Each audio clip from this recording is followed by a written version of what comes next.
Indonesia merupakan sebuah negara yang besar. Dengan lebih dari 17.000 pulau yang membentang dari Sabang sampai Merauke. Sebagai sebuah negara maritim yang besar, Indonesia memiliki satu konsepsi yang penting, yaitu wawasan Nusantara. Konsepsi ini menjadi dasar persatuan dan kesatuan Republik Indonesia. Namun, apakah konsepsi wawasan Nusantara ini memiliki relevansi ketika dihadapkan dengan konflik teritorial? Menurut MPR tahun 1998, wawasan Nusantara adalah cara pandang dan sikap bangsa Indonesia mengenai diri dan lingkungannya, dengan mengutamakan persatuan dan kesatuan bangsa, serta kesatuan wilayah dalam menyelenggarakan kehidupan bermasyarakat, berbangsa, dan bernegara. Bagi bangsa Indonesia, wawasan Nusantara telah menjadi cara pandang sekaligus konsepsi berbangsa dan bernegara.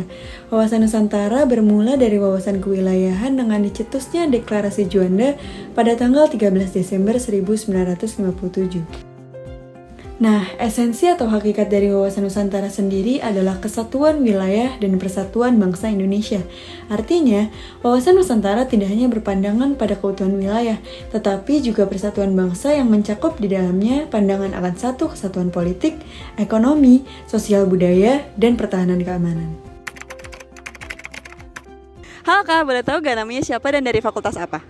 Nama aku Wida dari Fakultas Ilmu Budaya Jurusan Bahasa dan Sastra Indonesia.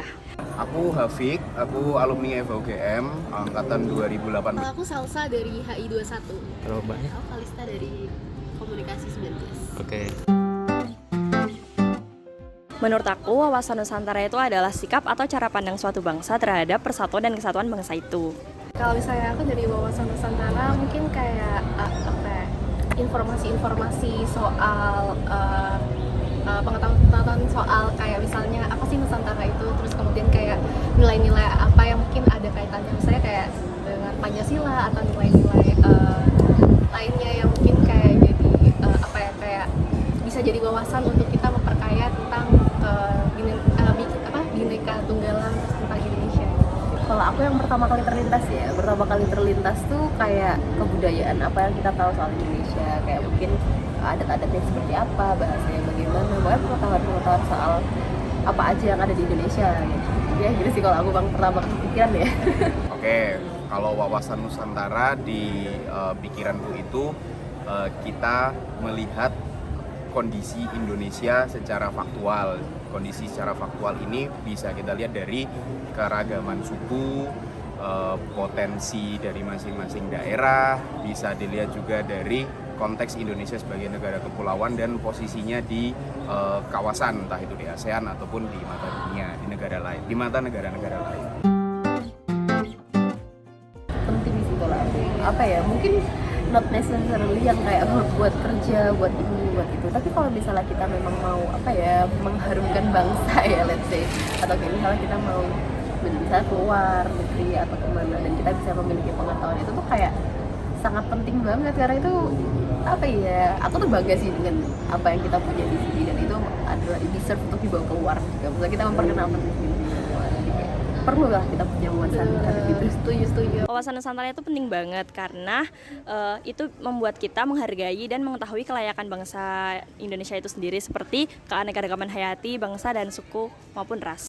Penting karena wawasan Nusantara itu konsep besar yang membantu kita buat memahami bahwa ya Indonesia itu sendiri sebagai sebuah negara kepulauan yang besar, potensinya beragam, kondisi masyarakatnya juga beragam. Jadi setiap ada masalah, kalau buat aku wawasan Nusantara membantu kita buat memahami ketika ada masalah-masalah entah itu masalah-masalah besar atau masalah sosial apapun itu, kita bisa melihat secara lebih kontekstual bahwa tidak semua kawasan di Indonesia itu tuh punya corak yang sama, tidak semua masalah itu tuh punya penyelesaian yang sama di masing-masing daerah, tapi juga ngasih gambaran ke kita bahwa tantangan Indonesia sebagai sebuah negara besar itu tuh juga tantangannya besar. Wawasan Nusantara itu bisa menjadi landasan kita untuk memahami konteks Indonesia dalam hubungan internasional. Semisal kita mau ngomongin soal sumber daya laut, pemanfaatan sumber daya laut sebagai sebuah negara kepulauan, kita otomatis juga harus bisa mikir bahwa batas-batas laut nasionalnya kita tuh juga berbatasan dengan negara-negara lain yang pasti punya konflik kepentingan untuk mengambil sumber daya di laut. Jadi wawasan Nusantara penting untuk dipahami, penting untuk kita pahami supaya kita lebih ngerti posisi geopolitik Indonesia. Menurut saya konflik yang kemungkinan terjadi itu seperti yang baru-baru ini, yaitu sengketa budaya antara Malaysia dan Indonesia yang tentang batik itu, Kak. Ya, menurutku itu bisa banget terjadi, apalagi sebenarnya kalau misalnya kita ngomongin kayak konflik internasional, sebenarnya kan karena adanya barrier gitu, ada perbedaan. Misalnya kayak Indonesia punya kesepakatan soal sebenarnya batas negara itu mana aja sih, dan sementara negara lain juga punya gitu. Dan menurutku dengan kita sama-sama mempelajari soal informasi yang ada di wawasan Nusantara, kita bisa tahu sebenarnya kayak apa yang benar dari apa yang sebenarnya dari nenek moyang kita itu pelajari. Misalnya kayak Laut Natuna gitu, kayak apakah ada hukum-hukum yang mengatur gitu. Dengan kita mempelajari, maka kita sebenarnya meyakini bahwa emang itu wilayah Indonesia yang harus banget kita pertahankan, benar kita jaga. Kalau misalnya aku jujur nih, karena pelajaran lama aku juga lupa, tapi kalau nggak salah ada juga Cina, Filipina, enggak ya kalau Natuna, lebih ke Cina ya. Okay. Yang paling baru Laut Cina Selatan, Laut Natuna Utara sebetulnya. Kemarin kalau nggak salah, aku juga kurang terlalu mendalami isunya itu, tapi Pak Prabowo kan punya kebijakan baru tentang pemanfaatan atau perizinan negara-negara lain untuk mengambil sumber daya alam di Laut Natuna Utara atau Laut Cina Selatan. Nah, dari segi penyebutan sendiri sebetulnya kita juga harus pede bahwa yaitu Laut Natuna Utara itu biar identitas Indonesianya kelihatan. Kalau nyebutnya itu sebagai Laut Cina Selatan, kita terkesan memberikan porsi yang lebih untuk negara lain. Nah, hal-hal kecil seperti ini bisa jadi punya dampak yang besar. Kenapa? Kita tahu sendiri Cina itu perkembangan ekonominya besar, dan dalam proses transisi pemerintahan ini, masa iya kita nggak melihat negara lain itu punya kepentingan untuk kepentingan dalam negeri kita. Seperti mereka tuh mengklaim batik itu milik mereka ya, sedangkan batik yang ada di museum di Malaysia itu adalah batik Solo dan batik Jogja, dan itu adalah batik yang dimiliki oleh Indonesia. Jadi seperti mereka tidak menghargai bahwa itu adalah warisan budaya milik Indonesia. Pas sumber yang aku baca, kasus ini tuh udah bergulir sejak tahun 1960, dan ini tuh masih bergulir sampai sekarang gitu, karena banyak warisan-warisan yang mungkin diakui sama negara lain. Kayak misalkan teks lama nih, teks punya Indonesia tuh banyak yang di Eropa, banyak yang di Belanda gitu, dan tidak bisa kita ambil ke sini karena mungkin waktu itu mereka mengambilnya dari hasil jajahan. Nah, contoh yang lainnya juga kayak yang batik ini tadi, kayak ini tuh ceritanya yang aku baca, ada mahasiswa yang ngajak temennya tuh ke museum, kemudian ketika di museum itu dia memperlihatkan nih ada batik Jogja dan batik Solo yang di mana di situ tuh diakui milik Malaysia, padahal itu milik Indonesia, dan si orang Indonesia ini bilang bahwa ini milik negara aku gitu. Menurut aku yang perlu dievaluasi itu ya, kita harus lebih menghargai warisan budaya milik negara. Kemudian kita harus tegas bahwa ini memang milik negara kita, dan kita harus mempertahankan warisan itu. Apakah dari fleksibilitas kebijakan atau fleksibilitas keamanan yang dilakukan pemerintah Indonesia di Laut Natuna Utara itu berimplikasi kepada negara lain yang bisa mengambil keuntungan lebih besar di wilayah kita? Lalu nanti dampak-dampak ke kebijakan dalam negerinya apa? Apakah nanti Cina akan punya porsi yang lebih besar dalam mengintervensi kebijakan dalam negeri kita, atau mungkin ada investasi yang dijadikan transaksi ke Cinanya?